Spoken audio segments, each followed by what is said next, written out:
E 25 de maio, daqui a pouquinho, é o Dia Internacional da Tireoide. Existem muitos mitos sobre as doenças que afetam essa glândulazinha que deixa todo mundo doido. Por isso a gente recebe hoje o endocrinologista do Hospital Moriá, Malebranche Berardo da Cunha Neto, que vai esclarecer as dúvidas sobre esses distúrbios. Doutor, obrigado mais uma vez pela participação aqui conosco. Como é de costume, a gente trouxe as perguntas de quem tem dúvidas, pessoal lá de casa. A gente vai para a primeira pergunta do José Roberto de São Paulo para começar. As doenças relacionadas à tireoide afetam só as mulheres? Mito ou verdade, doutor? Mito. Boa noite, Gustavo, Viviane, público. É mito. A doença de tireoide pode afetar criança, adulto, mulher, homem. Quando você vai ver a prevalência de doença de tireoide na população, as mulheres são mais afetadas do que os homens. Mas os homens podem também ter doença de tireoide. E muitos não sabem, né? Muitos não sabem, a maioria não sabe. Muitos pacientes desses têm nódulos na tireoide.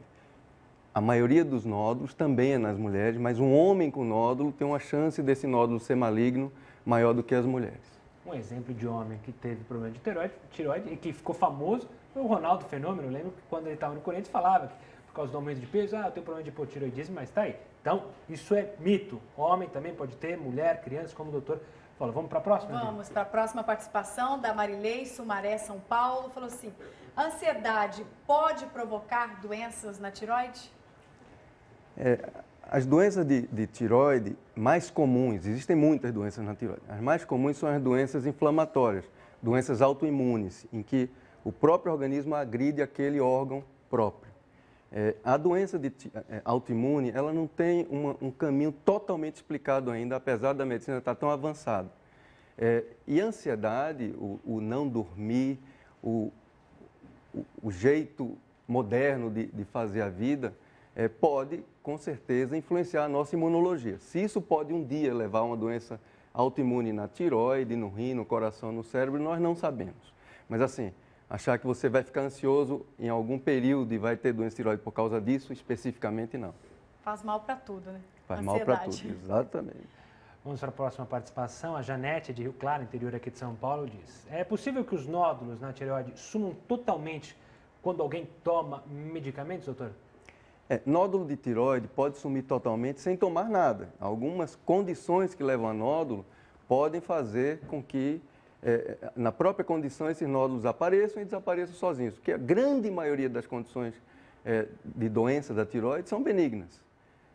Quando você tem uma doença autoimune, em que você tem um estímulo da hipófise sobre a tireoide, fazendo a tireoide tentar trabalhar mais, isso pode também ajudar a formar nódulos. Na hora que você toma o hormônio que repõe a tireoide, você deixa a tireoide mais em repouso porque bloqueia esse hormônio que estimula a tireoide.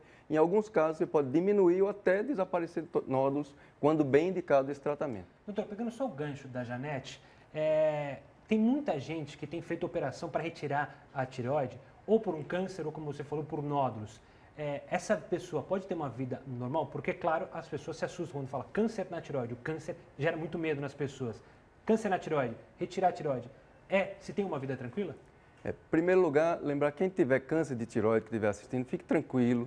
É um dos cânceres mais tranquilos, mais, entre aspas, benignos de todos. Claro que precisa ser tratado, claro que ele precisa ser diagnosticado, mas é um câncer muito tranquilo, ninguém precisa arrancar os cabelos por causa disso. Uma vez retirada a glândula, uma parte da glândula por causa do câncer, a vida da pessoa vai ser uma vida praticamente normal, porque a reposição do que a tireoide faz é muito bem feita. Eu não vou dizer que a medicina consegue igualar a natureza nunca em nada, mas é muito próximo o que a medicina consegue fazer em reposição em relação ao que a tireoide faz, porque é uma coisa muito simples. A tireoide produz T4 e a gente consegue dar T4. E nós temos um monitor no sangue muito bom, que é esse hormônio que eu falei da hipófise, chamado TSH, e que a gente consegue deixá-lo exatamente no nível que a gente precisa. O grande problema é que o hormônio ele precisa ser tomado de maneira apropriada. Então, em jejum, não misturar com outros medicamentos. Então, existe um ritualzinho aí a ser cumprido, porém, isso não é difícil, é fácil e a substituição é quase perfeita. Mas essa meia hora antes do café da manhã, às vezes, complica, né? Um pouquinho, né? Isso é um dado importante, Viviane. Não precisa ser café da manhã. É? Não. você precisa tomar ou meia hora antes ou 2 horas depois de qualquer refeição. Se você precisar tomar à noite, pode tomar à noite. Existem estudos mostrando que à noite é tão bom quanto de manhã.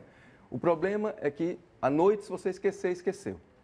E de manhã não, se você esquecer, você pode tomar antes do almoço ou antes do jantar. O importante é não misturar com comida, com medicamentos, com o próprio café. O café ele quela, ele absorve, o grapefruit também, o hormônio que você recebe, e isso pode diminuir a absorção. Aí. Ok, próxima participação, Roberto de São Bernardo do Campo. É verdade que quem tem inflamação na tireoide pode apresentar problemas cardiovasculares, doutor? Sim, é verdade.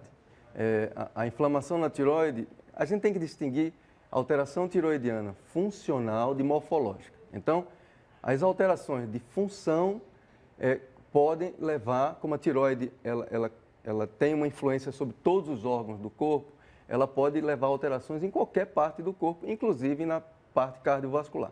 Um exemplo, uma pessoa que tenha hipertireoidismo, que a tireoide funcione muito, ela pode ter arritmia. Né? Como pode ter tremores, insônia, pode ter vários sintomas por causa dessa hiperfunção tireoidiana. O hipotireoidismo, quando ela funciona de menos, você pode ter inchaço no corpo. E um dos inchaços que podem acontecer é no coração e você formar um edema, um tamponamento, uma condição que você tem um edema pericárdico e isso pode levar a complicações. Tá certo, doutor. Obrigado por mais uma vez participar aqui conosco no Link News e tirar as dúvidas sobre essa glândulazinha que deixa todo mundo com o cabelo em pé. Obrigado, doutor. Eu que agradeço. Obrigado, uma boa noite. Boa noite a todos.